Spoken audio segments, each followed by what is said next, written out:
Hello everyone, thank you for joining this session on green infrastructure and water. I hope you've enjoyed this morning's session so far, and we're really looking forward to talking about this important topic now. After I have given a brief introduction, we will have two presentations. The first one is from Kasper Spaan about the rainproofing strategy in Amsterdam. When we learned about this scheme through the Perfect project, we were really impressed by the ambition of it. I'll leave Kasper to tell you more about it, but I'm really excited about his presentation.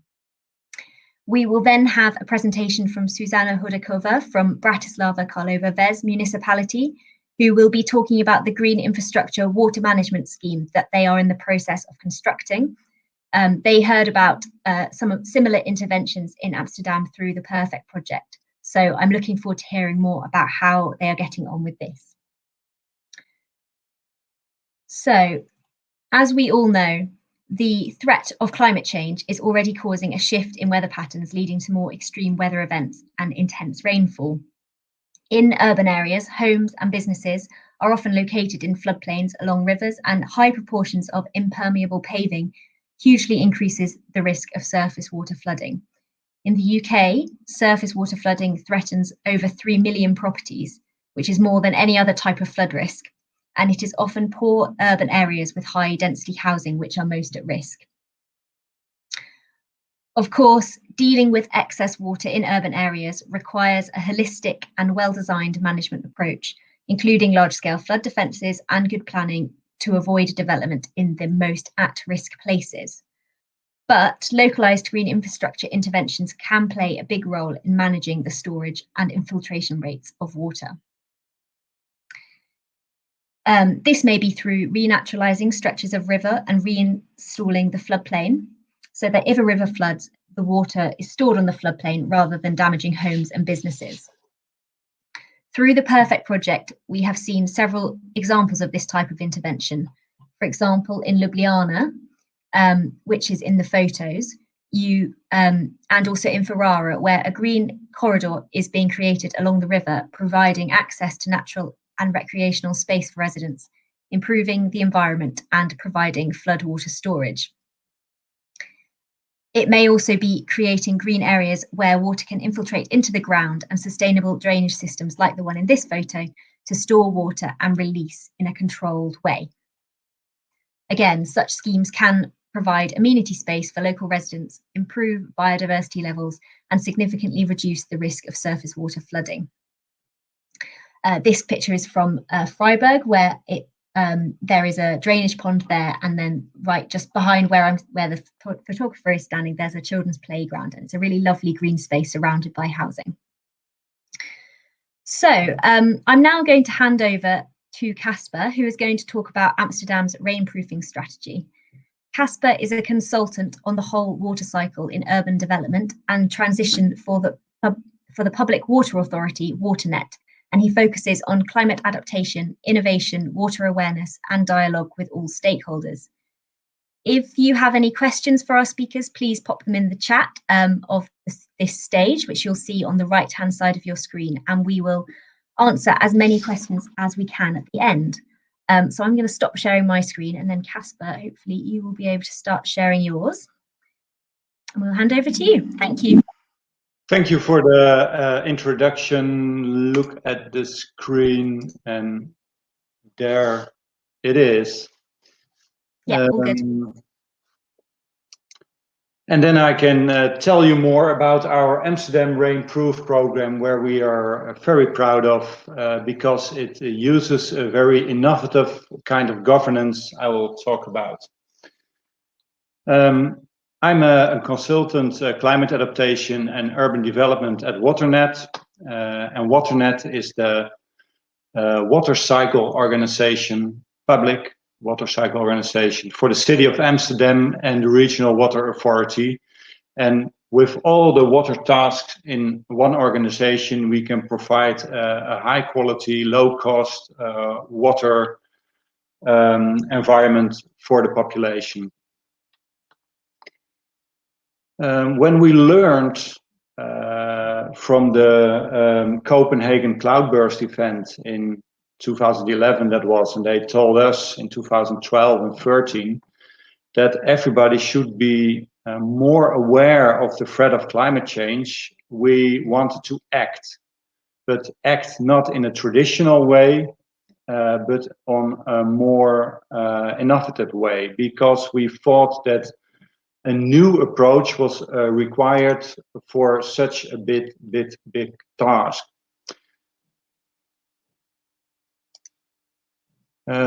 We chose an open network and platform organization where we invited different kind of stakeholders to get involved in the challenge. And that's different from a classic government message telling everybody to climate proof themselves, but more the open invitation with equal players, equal ownership of the issue, and work on the mindset of all participants involved. It took us a lot of struggling to find out how to engage all the stakeholders, and we have stakeholder specific strategies through a monitoring plan on how much they are and were involved and how we could engage them even more, so we could be flexible to find a fitting strategy for their optimal engagement. One of the most visible basics was an online platform supported by a rich online media environment, social media, with moderation of the agenda on cloudburst and climate adaptation. But we were much aware that balancing online and offline presence is essential. You should also be visible on the streets and in the neighborhoods where people have questions. We chose, as you can see, a graphic that's inviting, colorful, and it's continuously sending a positive message, because in that positive message, engagement and action is more easily found. So we host, for instance, a toolbox with different kind of rainproof solutions on different kinds of scales, focused on professionals and involved citizens. And it's not primarily focused on water, but also on the related challenges for optimal involvement of the stakeholders. A lot of them aren't particularly interested in water, but more in green or biodiversity. And we think that in the combination, we can find each other. We use a lot of intermediates. All the participants on our platform can work as an intermediate. And we had long-standing relations with the garden centers, because they are people more interested in what they can find in the garden centers than in a more distant government that's telling them about how to green your garden. So working with the garden centers brought us a lot of public attention. We work with the local communities, the NGOs, to create optimal involvement. It makes our work easier because there's enthusiasm right away. This is a beautiful example, we think, where we started a deep paving project in a neighborhood where there were also a lot of elderly living who were relatively isolated and couldn't handle their gardens anymore, so they chose pavement for easy garden maintenance. But with volunteers, we made it visible that it's possible to create a common green garden in the neighborhood. It's not about engagement with the public alone, it's also about the role of the government. So what is their role in rainproof urban planning? Well, that starts, of course, with a lot of analysis. We had our own small local cloudburst event in 2014, and we used a lot of the data that came through on a lot of channels, so we could make risk analysis. Of course, we had sophisticated modeling to find all the vulnerabilities in the city, and with that vulnerability map, we focused on 100 bottlenecks in the city, and each bottleneck prioritized with a project plan to get a grip on that bottleneck.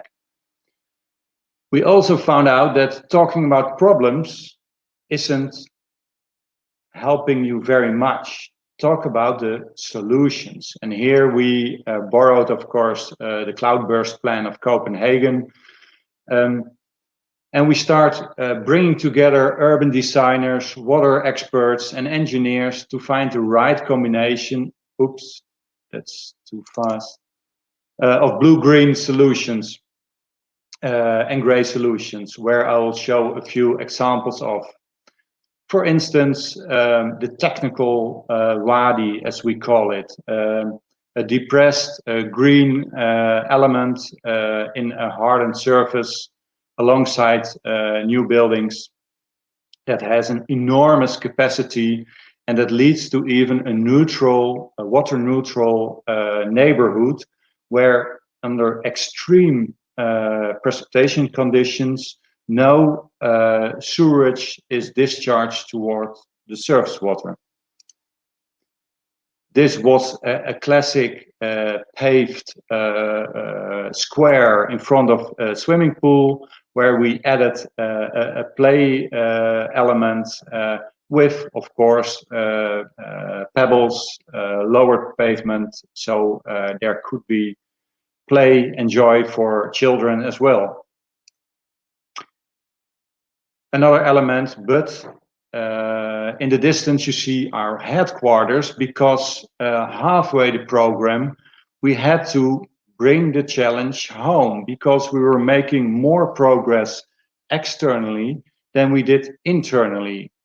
So our directors asked for more focus on our own organization. How did we mainstream Rainproof?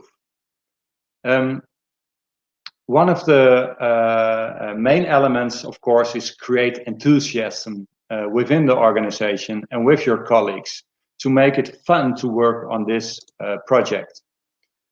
But it's also about the bigger analysis you have to make. How do cities work? This is a depiction of a road reconstruction, and it told us that so many specialist departments and participants are involved, and you have to get a grip on all of them to make it work. Just starting enthusiastic at the beginning won't give you a rainproof result in the end. You have to follow through all the way.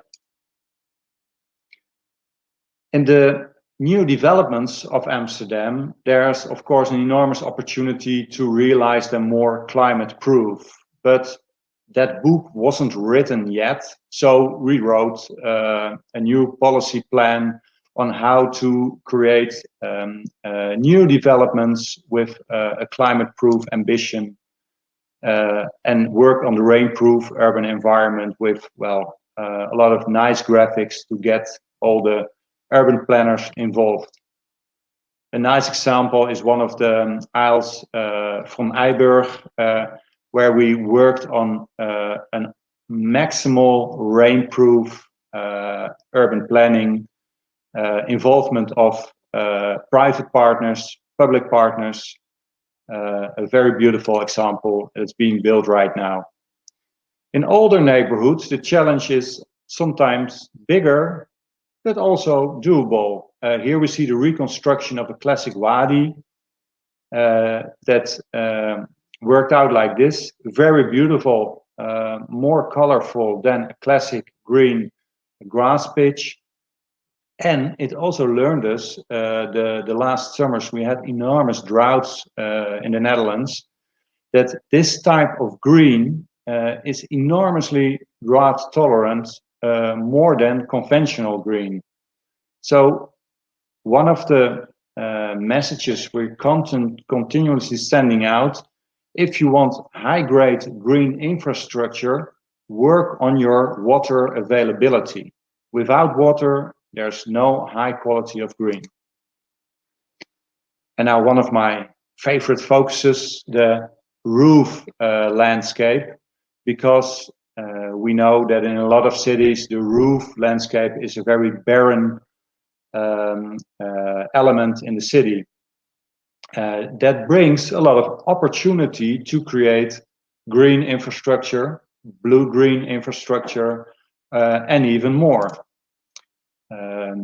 On this specific roof, we showed that the cooling power of a green roof with water availability through water storage underneath is enormously. And so you can work on multiple climate adaptation stress of climate change stresses in one way.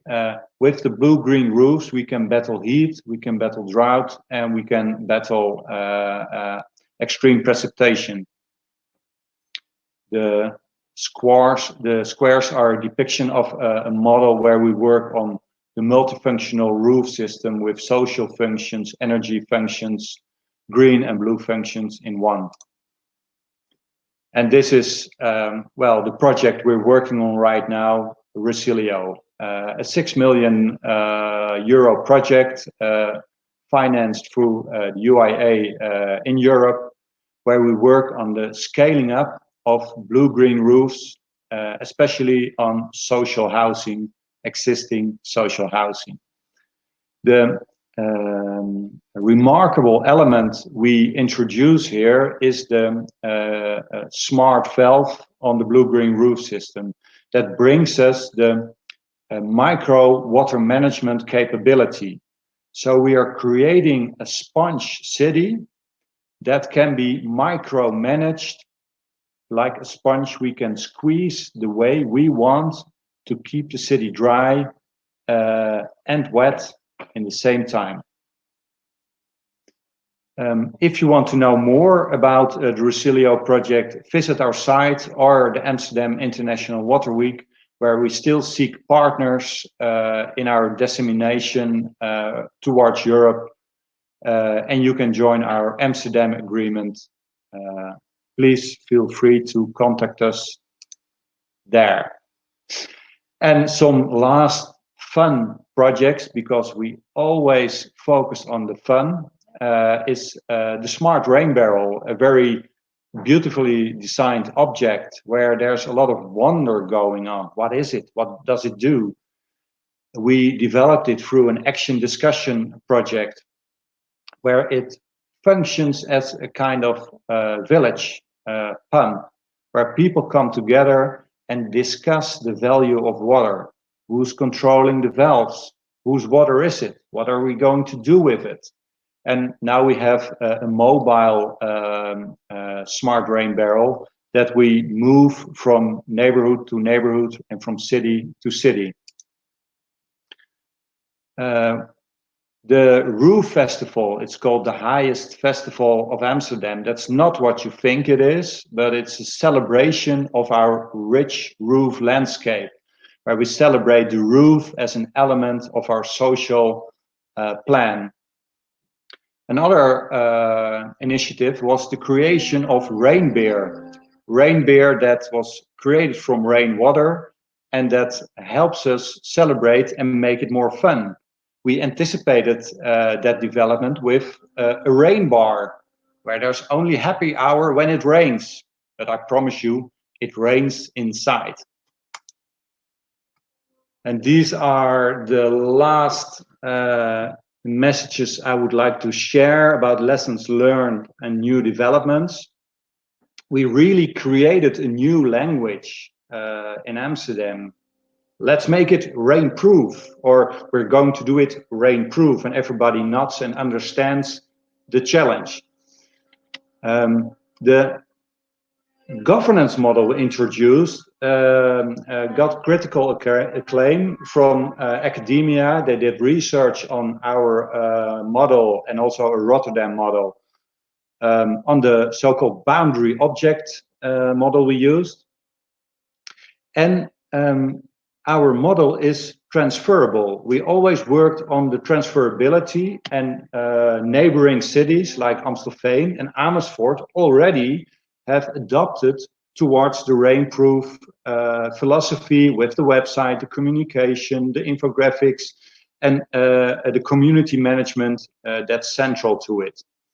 So I challenge you, is Bristol or Birmingham up to Rainproof themselves?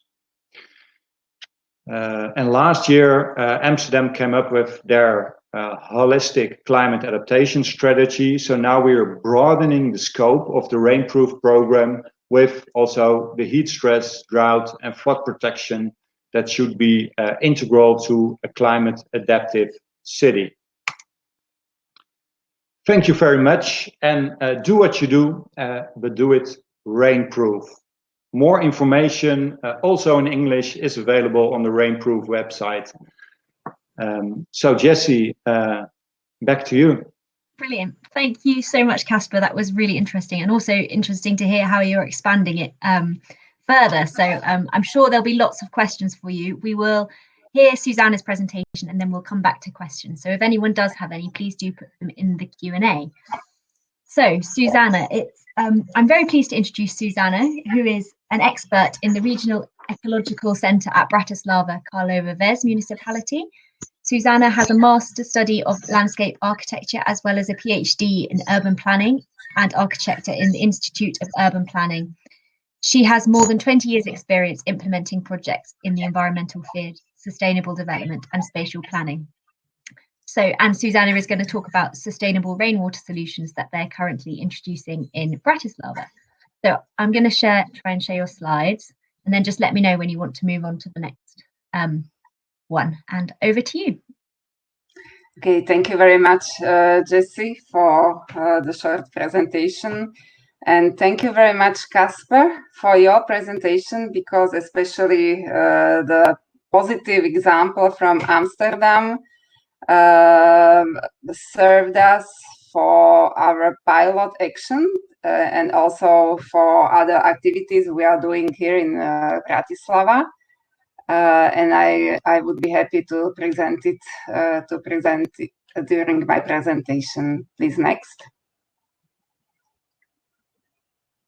Next slide. Yes. This slide is showing a little bit the geographical position of Bratislava, of Slovakia. We are really in the Central Europe. Sometimes it's poses us a problem with the time zoning. We are 1 hour ahead from Britain. And Bratislava is a capital city and consists from 5 districts and 70 municipalities. Karlova Ves is one of these municipalities. I have chosen some pictures from the historical part of the city, but also from Karlova Ves, that is mainly the residential area, because the old town is quite small and it is surrounded by districts mainly constructed after the Second World War. And this was really the quite huge new district, mainly from this concrete panel houses, as you can see. So next, please.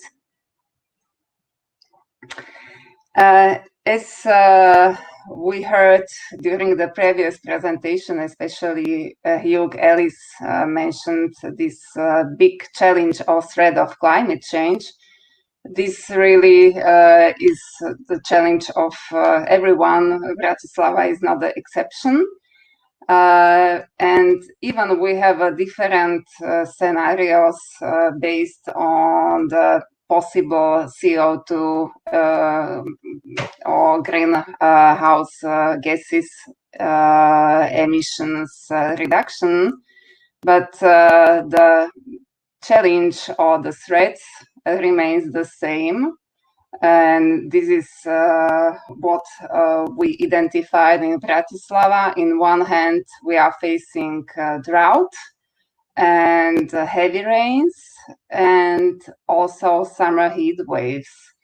I am presenting some of the maps we created during the process of the identification of the main threats of the negative impact of climate change. And so you can see the maps related to the heat waves and maps related to the heavy rains, especially, and drought. And I have chosen also one of the maps. You can see the red circle, which is showing our pilot area in which we are now implementing our activities. The next, please.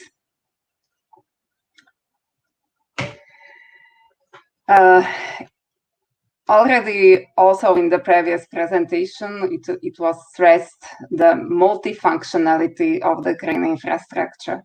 In our action plan, as one of the main result or output of the perfect project, we have several priorities. And one of them is green infrastructure and climate change. We need to focus on this topic. And especially in our pilot action, we dedicated all our activities to the complex system, starting from the mapping to the concrete activities. And we are testing now how the green infrastructure can solve the problems related to this negative impact of climate change, this heavy rainfall, by the means of nature-based solution and promotion of the biodiversity. In the picture I have chosen, you can see the map of Bratislava on your left-hand side, and this map is showing the cooling effects of green infrastructure. We have quite a lot of forest area. These are these dark blue areas, but also the yellow or very light green. These areas are the most affected by the summer heat. But also in the picture over on the top, we have the problems with these heavy rains, and all of this we are trying now to solve with the help of green infrastructure. Next, please. So, as you can see, I have chosen two pictures and again a map showing the area, which looks now really not very as a pleasant area to spend time outside in the green infrastructure. It's a very poor, without trees, only the grass, which is suffering during summer. And during this very drought period, which is really not good quality. So between our pilot actions, we will be testing this new approach, this complex approach, because we're starting with the modeling of the flow paths and with the dynamic simulation of the flooding extent, water depths of the area. And in this area, we need to solve these two problems, either the drought and, on the other hand, the problems with the rainwater. Next, please. So that's why we designed the complex project that will be realized in the frame of our pilot action. This project is composed by three different parts, three phases. The first 2 phases will be realized directly this year in 2021, and we will try to solve the problem with a drought and with the heavy rains in once, because we will install the retention underground tanks that will serve for irrigation for the new trees that will be planted. Then we will realize 2 rain gardens, some with the wetlands, biodiversity, several retention areas with flowering meadows, and we will plant 21 trees. Next, please. This is our vision. On the bottom, you can see the actual stage, and the upper picture is the visualization about the upper part of our pilot action, how it will be.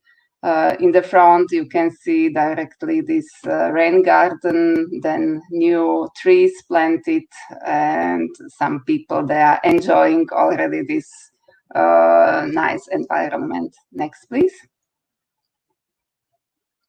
The second phase is very similar. So also we will be creating these rain gardens. We will plant new trees that will be irrigated, as well as the whole area will be irrigated. So we are not now, we hope that the grass will be green also during this summer heat period. Next, please. So there are some technical design that is showing us the place where the new trees will be planted, where the new rain gardens will be created, as well as where the retention tanks will be planned, are planned to be constructed. Next, please. Some other technical details. What I perhaps forgot to mention, that we are also solving the problem how to keep the rainwater, because these underground tanks will be charged with the rainwater from the rain gutters. And this is very favorable, because otherwise this rainwater from these residential buildings is connected to the sewage system and is going out from this area. Next, please. And we have this third phase that the realization will depend on the financial resources, because during this last phase of this quite huge project, we will disconnect the first residential building. We will completely disconnect it from the sewage system, and we will create some artificial stream, as well as the children's water, the water playground. This is also the inspiration from Ljubljana, from our partners. The new greenery will be planted, but this will be realized in the next years when we will find the additional funding. Next, please. And this is the visualization how perhaps in some years these public spaces will look like. And what really I want to stress, that this is the result of the perfect project, of the inspiration we got, not only from Amsterdam Rainproof, but also during other visits and during the discussion and other documents and materials. So we are very happy that Bratislava and especially these new public open spaces will provide more lovely environment, and hopefully will help also to the health problem, because it will invite people to stay outside and enjoy. Next, please. So this is the presentation I prepared about our pilot action we are realizing directly now. And I would be pleased to answer to your question. At the end of my slide, I also have chosen two pictures. One was already presented by Kasper, because it is from Betondorp from Amsterdam. We visited as the good inspiration. And the next one is showing the problems with the rainwater. So we need to follow really the good example from Amsterdam to become Bratislava as a rainproof sponge city in the future. Thank you very much. Thank you very much, Zuzana. Really interesting to hear how that's going. And yeah, we'll have some questions now. So Kasper and Zuzana, if you want to turn your cameras on. And we have got a couple of questions, and please do keep sending them through. The first one is sort of about maintenance. Actually, this is really for both of you. So how, for Kasper, how is the Rainproof projects, the green infrastructure through that being maintained? And who pays for that? Is that the municipality? Is that the project? Yeah. Well, the budget for the Rainproof program came from the sewerage taxes. That was where it was funded from.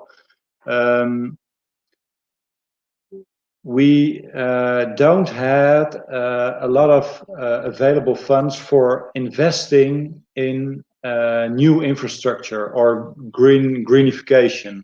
So it was all about bending existing rules, policies, regulations. So we worked it from the bottom on up. We had a little seed money to start pilots or to engage in a new design, but we never invested in green infrastructure, so to say. Thank you. And Zuzana, do you know how is there a maintenance plan for this new green infrastructure of yours, and how's that going to be funded? Okay, as a landscape architect or designer, I know then that without the relevant maintenance, it is even not making sense to create some new spaces, to realize new spaces. Because it could be really waste of time and money. So, and what is really true that it is really the problem. It is sometimes even easier to find funds to realize, to develop a new spaces, to make some refurbishment, to plant new trees. Like after that, because it's also not so fancy, you know, it's really nice for politicians to admit we have planted I don't know how many thousands of trees, but afterwards with all these costs, with the maintenance, with irrigation and so on, it is not really so fancy that we maintained I don't know how many trees, for example. So I really admit this question is on the place. And in our case, because the municipality is responsible for the maintenance of the green spaces, and we have our own services for that. It is always the communication. Sometimes it's not so easy because they see you are creating for us another work, and so sometimes it's not so easy. And we are trying to find also some other solutions, especially with the help of public participation. to communicate with local inhabitants, because this would be really nice if the local inhabitants have the feeling of some kind of ownership of this new renovated pilot project open space. And they also could take care, because it is also creating the new community, and to create the communities, especially in this concrete panel housing residential areas, is something very important, because normally the community life is not in the suitable level. So yeah, it's a nice way to we will try.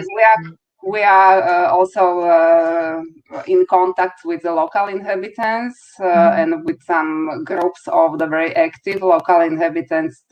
So we will see. It will be the combination of the possible means of the maintenance of this new renovated public space. Great, thank you. Yeah, I think it's all about that, trying to maximize the benefits provided, isn't it? While at the same time maintaining the infrastructure as it was planned. Kasper, there's a question for you, which is, are the roads engineers in Amsterdam receptive to the installation of porous road surfaces? And are there any conflict with road engineers about the technical standards? I know this is a problem for lots of UK local authorities, that highways engineers are not very keen. Of course, we had our problems. I mean, we're running the program for over 8 years now, and we made a lot of faults as well, where we had a great design, but in the end, it didn't look that well. So we also learned to include the whole, as the schematization showed, get everybody involved, including, former question, maintenance, because if you are ready and there's no maintenance involved, then it will degrade year by year. So to get road designers involved is essential, because in a positive way you can combine challenges. For instance, they need reduced speed limits, where they will introduce road bumps. Road bumps, although, can influence the water flow during extreme precipitation, but specific types of road bumps can help steer the water to the places you want it to go. So integral design, where you need all people involved, is the essence of working on a climate adaptive city. The city, it's so busy. There are so many functions battling for room in the dense city. So focus on the integrality and the combination. Yeah, that's a really, really good point. Next question, which is for both of you. How do you make sure that this infrastructure remains in place and continues to perform its function and is not removed in future development? Kasper, do you want to go first, and then Zuzana? Well, we are dealing with that at the moment, because we already introduced a lot of beautiful pilots, new elements, and everybody's enthusiastic, but eventually the questions arise, and whose asset is it? So that dialogue is going on right now in a positive tone, because we have to find a solution. It's also about money, because if you own something, you have to maintain it and to pay for it. But it's all public money. It's all public money that goes into that public space to create it, an attractive, climate adaptive, green environment. And we all have to work on an efficient public space, and that means working together and making it explicit and deal with the problems, because we are all dealing with these questions. I don't have the magic trick, the essence is dialogue, involvement, and making it work. And I guess, yeah, as once the communities really benefit those spaces, they are going to want to protect them and keep them, aren't they? That's the especially after this year. Yeah, when you design it right, it tells the story by itself. I mean, the square in front of the swimming pool shows what it's for, and it floods twice a year. So everybody knows it's a logical place to store water. And it's with telling that story, you also tell about the value of such an asset. Zuzana, did you have any thoughts on this question? Okay, so firstly, perhaps the answer would be simple. When you got some funding from especially European funds, you need to keep at least 5 years the construction and everything. So this is something that we otherwise we would need to. It would be the problem from the financing part. So we need to keep all what was constructed, but this would be very simple. So this is not the right answer I wanted to give you. But as I mentioned previously, I think the open public spaces, it is always the combination or the success factor is the public participation, is to create lovely spaces for the future users. That means the local inhabitants. And once this happens, we know that this is a success, and it will be even the evolution also in these public spaces is going somewhere, but it is always the process, and hopefully with the local inhabitants, this process is successful. Yeah, thank you. We have had a question which is for Zuzana, but actually, Kasper, I think you probably have some thoughts as well, which is about how will you control water quality in your play streams? Does your local community have any health and safety concerns about children playing in water, and how are you dealing with this? Okay, thank you very much for this question, because it was discussed a lot, and based on our national law, they are really very strict. We need all of this permission from the hygienical, I don't know, this institution. So everything was solved by our technician who delivered the technical documentation. And especially this was the question, if children could play in the rainwater. And I think this is a little bit really strange, and we are perhaps so much taking care that even it is very artificial. But at least there is also the possibility to use some technical solutions to really keep the water safe, also in this special playground and in the stream. But this will be solved not this year, perhaps not next year, because actually in this year we are constructing only this first and second phase without this stream. And hopefully in the next 2 years we will see, because we are trying to obtain all of the relevant permissions we already got for the first and second phase, but especially this with this water stream and playground, it will be solved as well, hopefully. And Kasper, have you had similar problems? Yeah, well, Amsterdam is a very water-rich city, and during all the summers, all the Amsterdam people, they jump into the water to swim and to play, even if sometimes we think the water quality isn't in order, because we had lately a sewage overflow through extreme precipitation or moderate.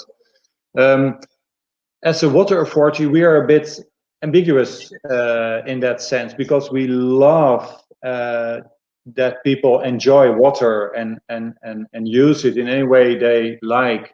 But on the other hand, we are very clear about the message that it's not always safe to swim or to play, because through sewage overflows or other pollutants, it can be harmful. So on one hand, we are sponsoring a city swim, which we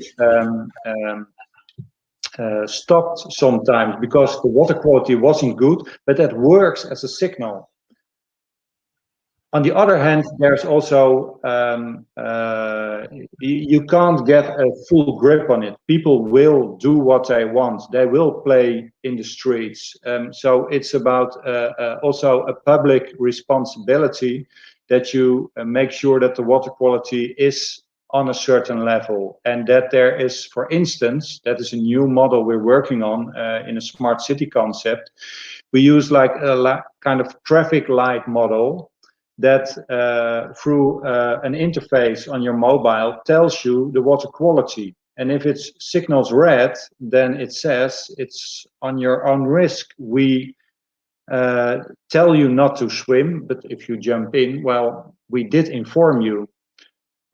So you can inform the public, and it's all about bringing the right information to the people.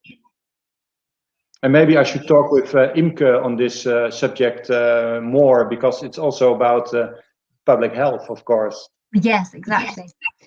I think, thank you, those are both very good answers. And as someone said in the chat, it's very reassuring to see that everyone is dealing with the same challenges. Sometimes it feels like it's just us that's facing these really difficult questions, and actually, although some places are more successful than others, everyone is having the same problems. So it's really reassuring, and some great outcomes in both of your examples. I think we've answered all the questions, so we will close this session now, but thank you both very much for your presentations, and I hope all the attendees have enjoyed listening to them. This is now the end of day one of this conference, so thank you very much for joining. I hope you've enjoyed it. We will see you tomorrow morning again at 10 AM. We have 2 sessions tomorrow. The first one is on planning for high quality green infrastructure, and that will be on the main stage at 10 o'clock. And then at 10:15, we will be doing a more deep dive into the Amsterdam Schoolyards project, which is a fantastic project they have in Amsterdam, where they're transforming schoolyards from concrete squares to beautiful green spaces, and that's been a really big part of the Perfect project. So I hope everyone will join us tomorrow. The hop-in platform will remain open this afternoon, so please do take a look around, look at the expo booths if you have not done so already. And yes, I just want to say thank you very much again, and we will see you tomorrow. Bye. Bye.